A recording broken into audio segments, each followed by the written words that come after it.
Did you guys hear that the backrooms image origin was found? Yeah, I opened Twitter last night to this exact tweet from Nexpo, and what do you know? The backrooms image origin was found, as well as the place that it was taken in. Naturally, it's been renovated since 2003 when the image was taken, and now the only real evidence that that building was once the backrooms are the ceiling lights. But hey, this is a huge lost media discovery. Honestly, that particular search always felt kinda hopeless to me. But hey, I felt the same way about ulterior motives, and here we are. I guess you just truly never know. I'm personally still holding out hope for the Jeff the Killer image origin search. Before I segue into the actual video, I'll just mention that I have no idea what's going on with my outfit. I put on the tooth choker, and then I was like, I have white horns. And then it just turned into whatever this is, so don't question it. Anyway, today we will be talking about liminality, especially liminal spaces and their significance on the internet. Anyone who's been on the internet in the last handful of years is bound to be familiar with what the backrooms is. Whether that word conjures the original green text post in your mind, or maybe one of the countless videos that have been created in the world of the backrooms. It's a pop culture phenomenon that everybody seems to be aware of now. Much like something akin to SCP or creepypasta, the internet ran wild coming up with their own stories taking place in this particular setting, conjuring new levels, new entities, new concepts, with varying levels of positive reception from the community at large, but I won't be talking about backrooms discourse today. Arguably, the backrooms is the biggest thing that popularized the idea of liminal spaces, defined by Wikipedia as empty or abandoned places that appear eerie, forlorn, and often surreal. Liminal spaces are commonly places of transition, pertaining to the concept of liminality.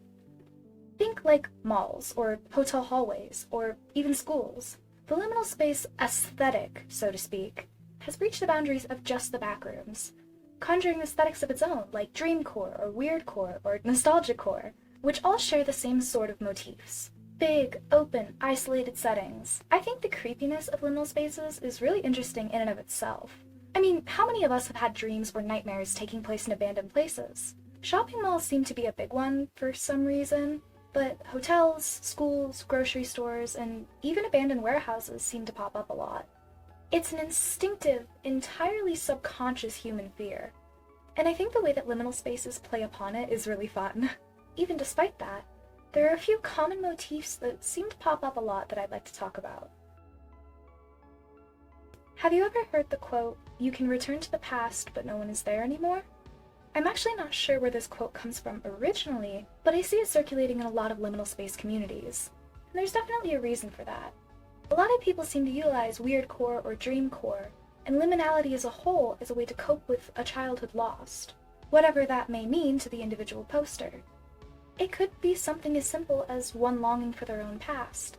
The magical, idealized image we all have of the 90s or the early 2000s, depending on your age, and how different that feels compared to our current world, especially now that we're seeing it through adult eyes.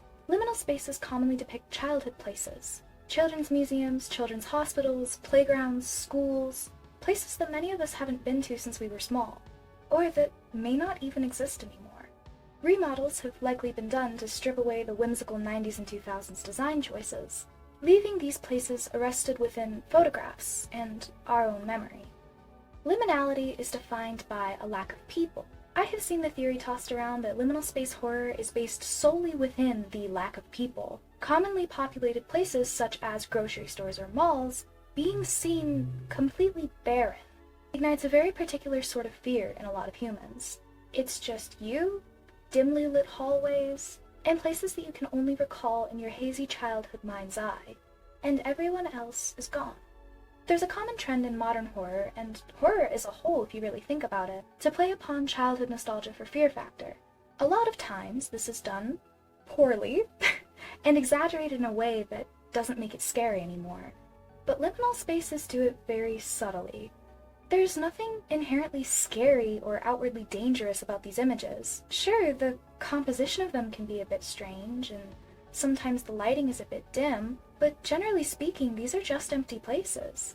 Why then do they evoke such a strong sense of fear in most people who look at them? Why has such a simple concept spun an entire handful of communities dedicated to it? These concepts, these feelings. Some 30 plus years after the creation of the internet, we've been able to observe a multitude of cultural shifts that it has gone through. Long gone are the days of unintentionally kitschy, yet very endearing website design. The bright colors, compressed images, 3D models, and GIFs are all a thing of the past. In an era so dominated by clean, clinical, and corporate website design, it's easy to be nostalgic about an era that seemed so carefree, experimental, and kind of bizarre. Websites that haven't been updated or touched since the early 2000s are still floating around on the web, some on archived domains, and some still running despite their neglect. It's interesting to imagine, how long has it been since somebody has touched a website like this?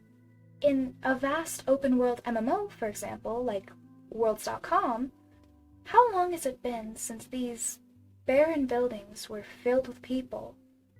That feeling of liminality, of loneliness. I think internet archivism as a whole is a fascinating and very important concept. There are so many hundreds of thousands of websites that have been outright lost to time, or abandoned to collect dust in isolated corners of the web, in the same sort of way that many physical liminal spaces have been left abandoned, to rot. I talked about this a bit in my video about ulterior motives, but I think, in a world that feels so strange, there's an increased desire to seek comfort in our pasts. And most everyone, especially in the younger generations, seem to be retreating into nostalgia because of that. To me, it all comes down to memories. Memories of childhood, memories of the old internet, of how things used to be. And now, in a time of such rapid industrialism and change, how these places have all but been abandoned for newer and better things. The children, Gen Z and Alpha mostly, yearn for surreal liminality. Maybe that comes in the form of their dreams, or for memories long since past, or even for the mythical danger of the backrooms, horrible fluorescent lights and all. Thank you so much for watching. I would love to hear your thoughts and feelings about this matter in the comments below, and if you happen to like any of these subjects, consider subscribing, as I'll be back with another video very, very soon. Have a lovely day. Bye!